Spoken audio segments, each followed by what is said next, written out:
Peripheral vertigo मतलब कि जो भी चक्कर ब्रेन के अलावा कहीं और से आ रहा है, उसका कारण कहीं और है, तो उसे पेरिफेरल बोलते हैं। और इसमें मुख्य भूमिका होती है कान की।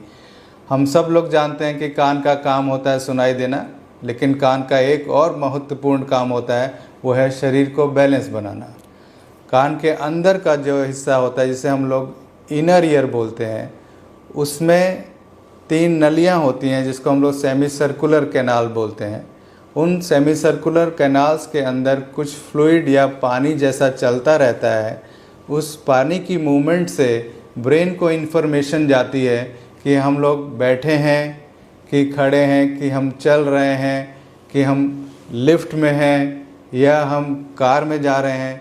उस सारी मूवमेंट्स का जो है, पानी के अंदर जो मूवमेंट होती है, उससे सेंसेशन जब ब्रेन को जाता है तो ब्रेन को पता चलता है कि एग्जैक्टली हम किस स्टेट में हैं, हम कहाँ पर हैं। अगर उन नलियों के अंदर कुछ कण होते हैं, कुछ क्रिस्टल्स होते हैं, वो क्रिस्टल्स टूट के गिर जाते हैं, तो पानी का उस मूवमेंट जो है, फ्लो, वो डिस्टर्ब हो जाता है। फ्लो डिस्टर्ब होने से ब्रेन को एक एबनॉर्मल इन्फॉर्मेशन जाने लगती है, गलत इन्फॉर्मेशन जाने लगती है, और ब्रेन कंफ्यूज हो जाता है और उसकी वजह से चक्कर जैसा फील होने लगता है।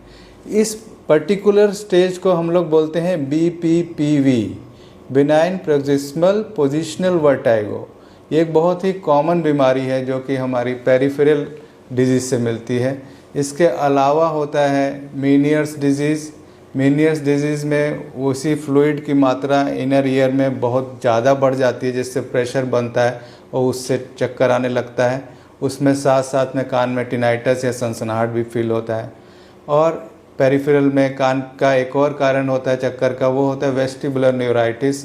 वेस्टिबुलर न्यूराइटिस किसी वायरल इन्फेक्शन से हो जाता है, और भी कुछ कारण होते हैं जिसकी वजह से वेस्टिबुलर न्यूराइटिस होता है। मतलब कि वेस्टिबुल की जो नर्व है, जो शरीर को बैलेंस बनाने की नस है, उसमें सूजन आ जाती है, उसकी वजह से भी चक्कर आता है।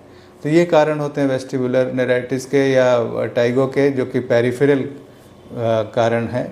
और सेंट्रल हम लोग पहले डिस्कस कर चुके हैं।